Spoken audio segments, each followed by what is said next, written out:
Hello,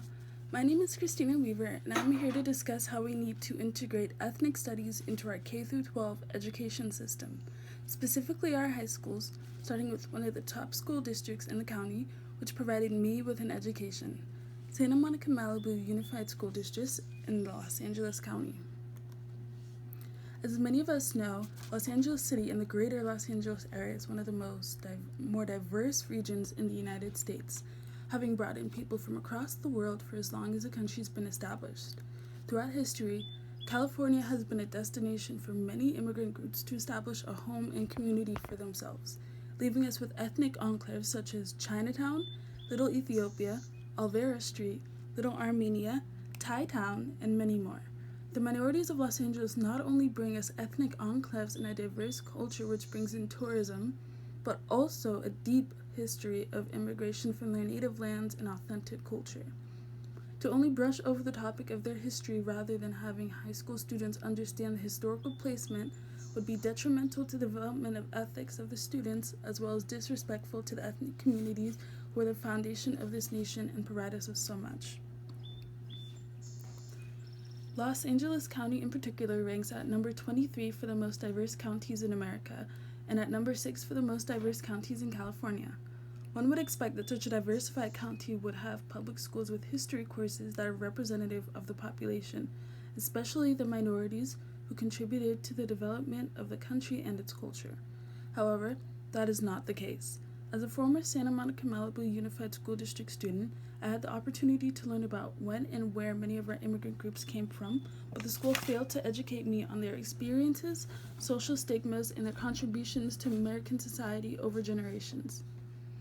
To gain a better understanding of not only the African American experience, but the Chicano experience as well,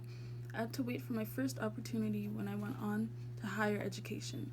For the students who go on to vocational school or are simply satisfied with only a high school diploma, the opportunity to learn and study about the minority groups in our country will more than likely escape them.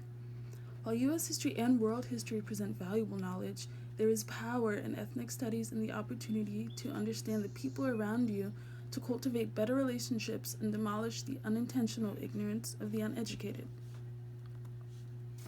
While Santa Monica Malibu Unified School District is not within the top schools in terms of diversity, it still holds a diverse demographic of 50.6% white students, 49.4% students of color, approximately a third of those students of color being Hispanic. Although the school's demographics are reflective of the diverse population that can be found within Los Angeles County, the academics are only truly representative of the history and social progress of those of European descent, the white population. Even courses such as U.S. history, which make a note of highlighting the Civil War and immigration, continue to leave out critical pieces of information that can help young adults understand, respect, and empathize with our country's diversity. We learn about the Immigration Act of 1965 that began the peak in illegal immigration. However, we do not learn about the Bracero program, which brought in Mexicans to work and live in America, which abruptly ended in 1964, a year before the Immigration Act and separating families.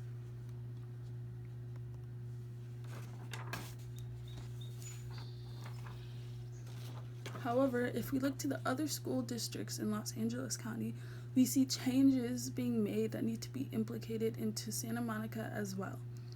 In the year 2017, Los Angeles Unified School District, similarly in Los Angeles County, introduced Elements of a Balanced Curriculum,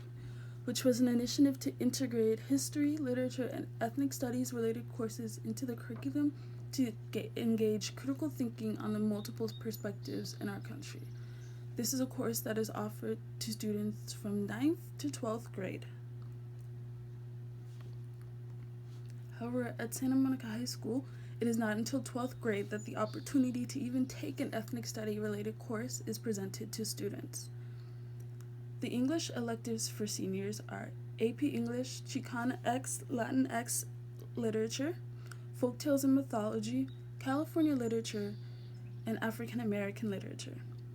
With a constant education on Black history at home and an interest in Greek mythology, I had to choose folktale course. Disappointed that I never had the chance to take a Black literature course, but looking more to avoid taking away the opportunity from a student who may not be able to get that same education at home that my parents provide me. Even with this variety of classes, it is presented as an option for an English course, meaning that any student who has to prioritize taking an AP English course for college credit will be denied their only chance to engage in ethnic studies in high school. If we were on the same initiative as Los Angeles Unified School District, by incorporating ethnic studies courses into the curriculum, students could be exposed to ethnic studies early in their high school career, which could have numerous benefits on bullying and mental health, providing a voice and a sense of relevancy to our students of color who are oftentimes left in the shadows. As citizens of America, voting is our strongest power and one of the best ways to have our voices heard for change.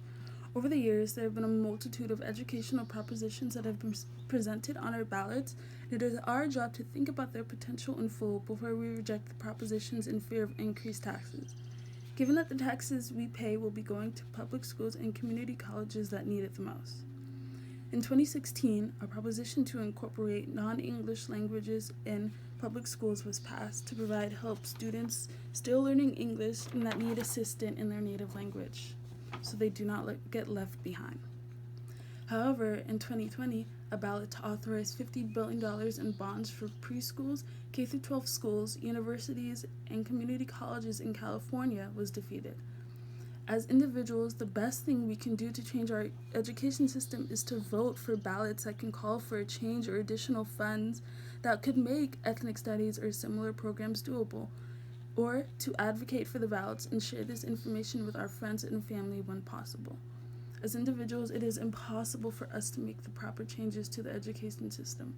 but as a collective, we can propose, advocate, and vote in new bills that will pave the way for the next generation to be ethnically and culturally educated, which can help in eradicating the development of racism and ignorance in our young adults along the way.